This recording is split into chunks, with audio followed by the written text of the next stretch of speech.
इस वीडियो में हम साझा यानी कि पार्टनरशिप के कुछ प्रश्नों को लिए हैं जो आपके आने वाले किसी भी कॉम्पिटिटिव एग्जाम्स के लिए काफ़ी फायदेमंद हो सकते हैं। तो चलिए प्रश्नों को एक एक करके सॉल्व करते हैं। ए, बी और सी ने क्रमशः 10,000, 15,000 रुपया और 20,000 रुपया लगाकर एक व्यापार शुरू किया। एक वर्ष के अंत में कुल 54,000 रुपया का लाभ हुआ। बी को कुल कितने रुपये लाभ के रूप में प्राप्त होंगे? तो यहाँ पर तीन जन हैं, ए, बी और सी। ठीक है, ए ने 10,000 रुपया लगाया, बी ने 15,000 रुपया लगाया और सी ने 20,000 रुपये लगाया। तो तीनों के पूंजियों को अनुपात में रखेंगे। अब तीनों संख्याएं करता है तो काटेंगे, 3 जीरो काटेंगे, यहाँ से भी 3 जीरो को काटेंगे और यहाँ से भी 3 जीरो को काटेंगे। ठीक है, अब 5 से काटेंगे, 5 दूने 10, 5 तिया 15, 5 चौका 20, यानी कि 2:3:4 के अनुपात में आ गए। तो यहाँ पर प्रश्न में पूछा गया है कि बी को कुल कितने रुपये लाभ के रूप में प्राप्त होंगे। तो बी के पूंजी का अनुपात है 3। ठीक है, तो बी बराबर पूंजी का अनुपात 3 है, बट्टे में तीनों के पूंजियों का योग 2, 3, 5, 4, 9 गुने कुल लाभ, यहाँ पे 54,000 है, 54,000। ठीक है, 9 छक 54, 1 2 3 0, तो 6 तिया 18, 1 2 3 0, तो 18,000 रुपया बी को लाभ के रूप में प्राप्त होंगे। यही आंसर। अगला प्रश्न में आते हैं। राम और श्याम क्रमशः 30,000 रुपया और 50,000 रुपया लगाकर व्यापार शुरू किया, परंतु 6 माह बाद राम 10,000 रुपया और निवेश किया, जबकि 9 माह बाद श्याम 20,000 रुपया वापस ले लिया। वर्ष के अंत में 39,000 रुपया का लाभ हुआ। ए का लाभ कितना है? तो यहाँ पे दो जन है, राम और श्याम। राम ने 30,000 रुपया निवेश किया, ठीक है, और श्याम ने 50,000 रुपया निवेश किया। ठीक, परंतु 6 माह बाद राम 10,000 रुपया और निवेश किया, यानी कि 6 माह तक 30,000 रुपया निवेश किया राम। ठीक है, उसके बाद फिर 10,000 रुपया निवेश किया, यानी कि पहले 30,000 था, अभी 10,000 रुपया फिर निवेश किया, यानी कि 40,000 रुपया ये भी 6 माह के लिए निवेश किया। ठीक है, 6 12 माह, यानी कि 1 साल के लिए। ठीक, अब जबकि 9 माह बाद श्याम 20,000 रुपया वापस ले लिया, यानी कि 9 माह तक तो श्याम ने 50,000 रुपया निवेश किया, उसके बाद 20,000 रुपया वापस ले लिया, यानी कि माइनस करेंगे 20,000, 50,000 में से 20,000 माइनस करेंगे तो 30,000 बचेगा। ठीक है, ये तो 9 माह तक 50,000 रुपया निवेश किया, उसके बाद 20,000 रुपया माइनस करने के बाद 30,000 बचा, उसको 3 माह के लिए निवेश करेगा, तब तो 1 वर्ष होगा, 9 3 12 माह। ठीक, अब इनकी पूंजियों को अनुपात में निकालेंगे। ठीक है, अब दोनों के पूंजियों से जो भी करता है उसको काटेंगे। ठीक है, 4 जीरो यहाँ से काटेंगे और 4 जीरो यहाँ से भी काटेंगे। ठीक है, उसके बाद 4 जीरो काटेंगे यहाँ से, 4 जीरो यहाँ से काटेंगे। ठीक, अब गुना करेंगे, 6 तिया 18 प्लस 6 चौका 24 अनुपात में है, 9 पचे 45, 3 तिया 9। ठीक, 18 और 24 को जोड़ेंगे तो 8 4 12 2 हासिल 1 2 1 3 4 अनुपात 45 में से 9 माइनस करेंगे तो 36 बचेगा। अब फिर से काटेंगे, 6 6 36, 6 7 42। ठीक है, तो 7:6 के अनुपात में आ गया। तो यहाँ पर प्रश्न पूछा गया है ए का लाभ कितना है।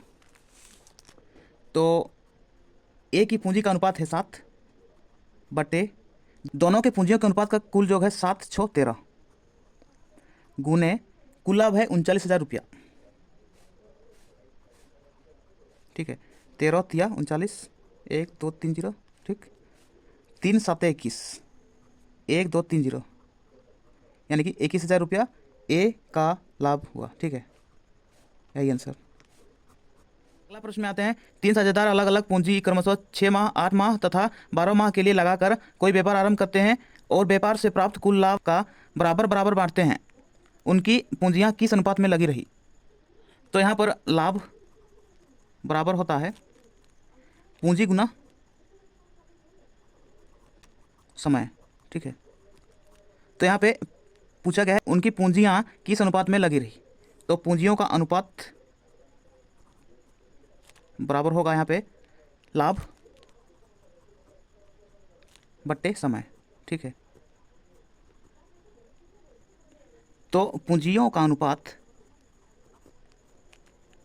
लाभ बराबर बराबर बांटते हैं, यानी कि लाभ अगर 1 है, ठीक है, और समय 6 माह, अनुपात लाभ 1 है, समय है 8 माह, अनुपात है फिर लाभ 1 और समय है 12 माह, ठीक है। अब 6, 8 और 12 का लॉसो निकालेंगे, तो लॉसो होगा यहाँ पे 12 दूना 24, ठीक है।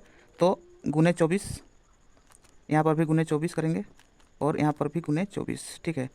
6 चौके 24, 8 तिया 24 और 12 दूने 24, यानी कि 4:3:2।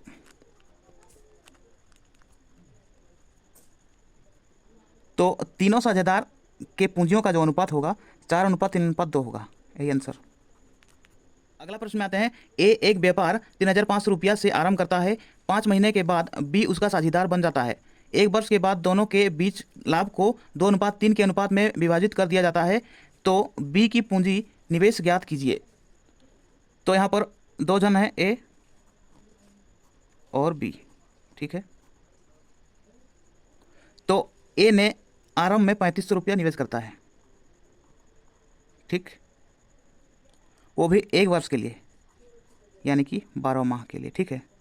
और 5 माह बाद बी उसका साझेदार बन जाता है। तो 5 माह के बाद अगर बी साझेदार बन जाता है तो 7 माह तक उसने अपना पूंजी लगाए रखा, ठीक है।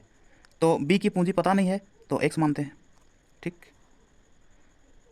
तो 1 वर्ष के बाद दोनों के बीच लाभ को 2:3 के अनुपात में विभाजित कर दिया जाता है, यानी कि 2:3, यानी कि 2/3। अब क्रॉस मल्टीप्लाई करेंगे, यहाँ पे 3 को 3500 गुने 12 के साथ गुना करेंगे, यानी कि 3500 गुने 12 गुने 3, ठीक है, बराबर x गुने 7 को 2 के साथ गुना करेंगे, तो x गुने 7 गुने 2, ठीक है। अब काटेंगे 7 5 35, 1 2 0, ठीक, 2 6 12, ठीक है, 6 3 18, 18 5 90, 1 2 0 बराबर x को b की पूंजी माने थे, ठीक है।